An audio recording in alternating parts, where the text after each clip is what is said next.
Bonjour, bienvenue pour cette nouvelle vidéo qui concerne la mise en place d'un serveur de sauvegarde et restauration sur Windows Server.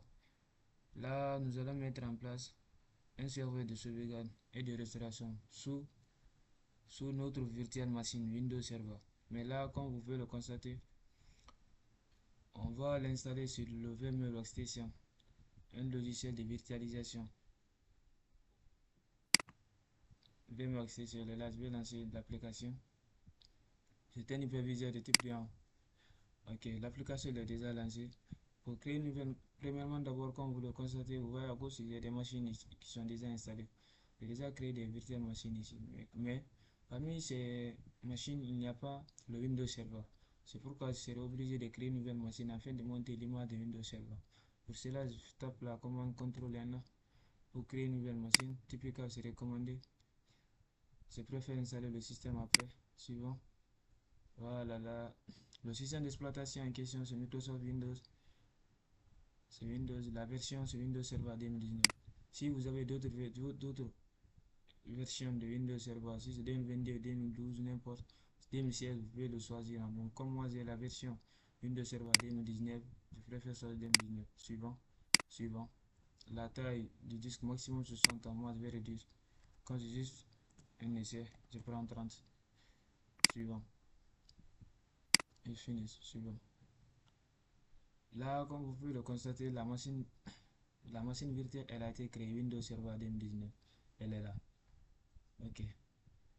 Après avoir installé la machine, créé la machine, là, nous allons maintenant ajouter un deuxième disque. Parce que pour la mise en place d'un serveur de sauvegarde et restauration sur Windows Server, il faut ajouter au moins deux disques virtuels. Le premier disque, c'est pour le système C et le deuxième est dédié pour la sauvegarde. Donc, c'est pourquoi nous allons venir au niveau de CD, DVD,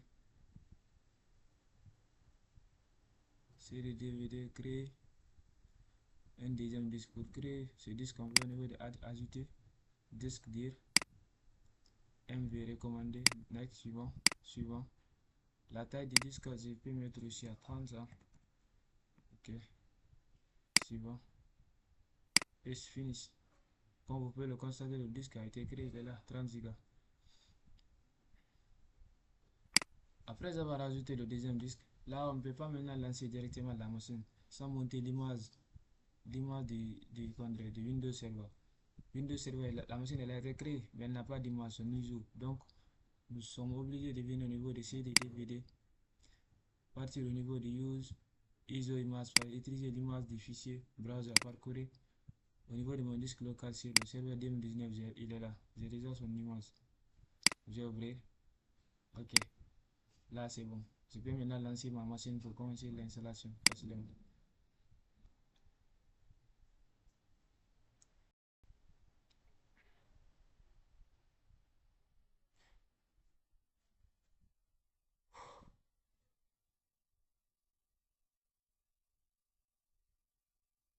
Là, avec la virtualisation, si ta machine n'a pas une RAM qui est très forte là, donc il se peut que ta machine bug, hein.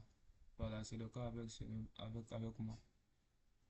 Ma machine n'est pas tellement puissante, donc c'est pourquoi on doit patienter.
Là, c'est le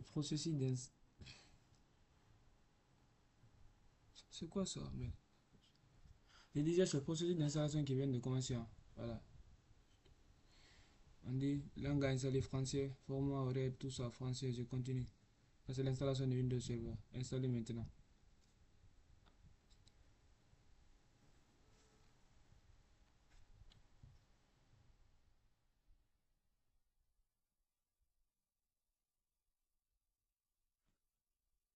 Ok, on prend le deuxième. Expérience de bureau.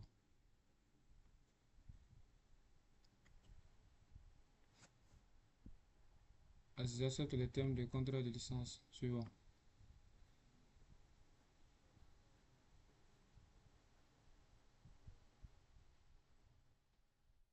Suivant.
paramètres de personnalisation me demande de donner un mot de passe. Je donne un mot de passe à l'utilisateur. Je confirme le mot de passe. Finalisation des paramètres. Ok.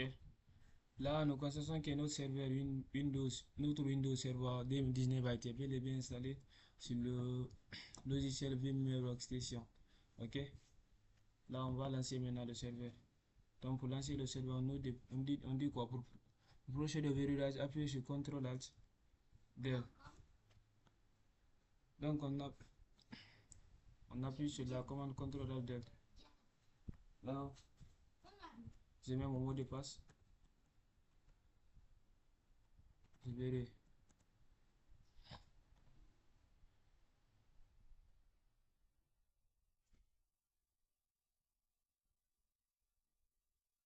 Bien. Le serveur a été bel et bien installé, ça a fonctionné. Et merci beaucoup pour votre patience. Merci beaucoup pour votre patience, hein. Je sais que pendant l'installation de ce serveur n'a pas été un peu facile, hein.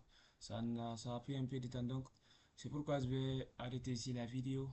On va continuer maintenant sur la vidéo suivante pour mettre maintenant le serveur de sauvegarde et de restauration sur le Windows Server. Je vous dis merci, à bientôt pour la prochaine vidéo.